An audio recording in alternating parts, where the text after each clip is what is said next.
ఒక్కసారి కొమ్మూరి గోల్డ్ కి కాల్ చేయండి. తాకట్లో ఉన్న మీ బంగారాన్ని విడిపించి మార్కెట్ ప్రైస్ కి వాళ్ళు కొనుక్కుని మిగతా డబ్బులు మీకు ఇచ్చేస్తారు. హాయ్, వెల్కమ్ టు మన టీవీ. మన టీవీ మన కోసం.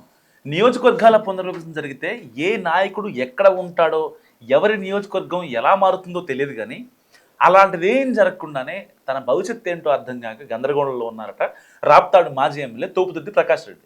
ప్రస్తుతం తాను ఏ జిల్లాలో ఉండాలో తేల్చుకోలేక సతమతం అవుతున్నారు ఆయన. తాను మనసు పడ్డ చోట వైసీపీ నాయకులు నో ఎంట్రీ బోర్డు పెట్టేయడంతో ఏం బాధలరా బాబు అంటూ తలలు పట్టుకుంటున్నారట ఆయన. భౌగోళికంగా రాప్తాడు కాన్సెన్స్ ఇది ఒక విచిత్రమైన పరిస్థితి. ఇక్కడ మొత్తం 6 మండలాలు ఉంటే 3 శ్రీ సత్యసాయి జిల్లాలో, మరో 3 మండలాలు అనంతపురం జిల్లాలో ఉన్నాయి. సరిగ్గా ఇక్కడే సమస్య వచ్చి పడుతుంది తోపుదుర్తి. అధికారంలో ఉన్నన్నాళ్ళు ఇదేమంత సమస్య అనిపించుకున్న పవర్ పోయాక సహజంగానే పరిస్థితులు, ప్రయారిటీస్ మారతాయి. కాబట్టి ప్రకాష్ రెడ్డికి కూడా ఉక్కిరి బిక్కిరి అవుతున్నారట. సో పార్టీ కార్యక్రమాలు, ఇతర వ్యవహారాలకు గాను ఏ జిల్లాకు ఆ జిల్లాలో విడివిడిగా చేసుకోవాల్సి వస్తుంది. ఇదంతా మాజీ ఎమ్మెల్యేకి ఇబ్బందికరంగా మారింది. నియోజకవర్గ పరంగా తన కార్యకలాపాలను ఎక్కడి నుంచి నిర్వహించాలన్న కన్ఫ్యూజన్ వస్తుంది. వైసీపీ రాష్ట్ర కమిటీ ఏదైనా పిలుపునిస్తే శ్రీ సత్యసాయి జిల్లా పరిధిలో నిర్వహిస్తున్నట్టు ఆయన.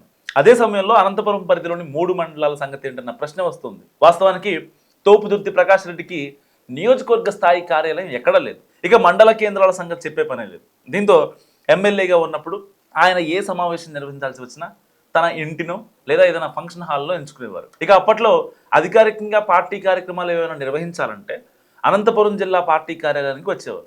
కానీ ఇప్పుడు ఆ పరిస్థితి కనిపించట్లేదు. కనీసం ప్రెస్ మీట్ పెట్టుకునేందుకు కూడా అవకాశం కూడా లేకుండా పోయిందని. ఇటీవల తోపుదుర్తి ప్రకాష్ రెడ్డి ఒక ప్రెస్ మీట్ పెట్టాలని చూడగా అక్కడ ఉన్న ఒక మేనేజర్ జిల్లా అధ్యక్షుడి అనుమతి తీసుకోవాలని సూచించిన సమాచారం.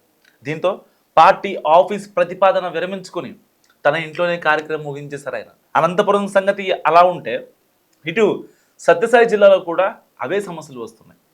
అసలు ఇక్కడ జిల్లా పార్టీ కార్యాలయం ఇప్పటి వరకు ఏర్పాటు అవ్వలేదు. ఇటు పార్టీ ఆఫీస్ లేక, అటు నియోజకవర్గ కార్యాలయం లేక ఎక్కడికి వెళ్ళాలన్నది అర్థం కాని దుస్థితి. సో చెన్నై, కొత్తేపల్లి, కనగానపల్లి, రామగిరి మండలాల్లో నాయకులకు టచ్లో ఉండాలంటే అనంతపురంలోని తన నివాసమే ఇప్పుడు ఆయన కేంద్రంగా మారిపోయింది. మరింత విచిత్ర పరిస్థితి తోపుదుర్తి ప్రకాష్ రెడ్డికి ఎందుకు వచ్చింది? ఒకవేళ డీలిమిటేషన్ జరిగితే ఆయన పరిస్థితి ఏమైనా మెరుగవుద్దా? మస్తుగా కామెంట్ చేయండి.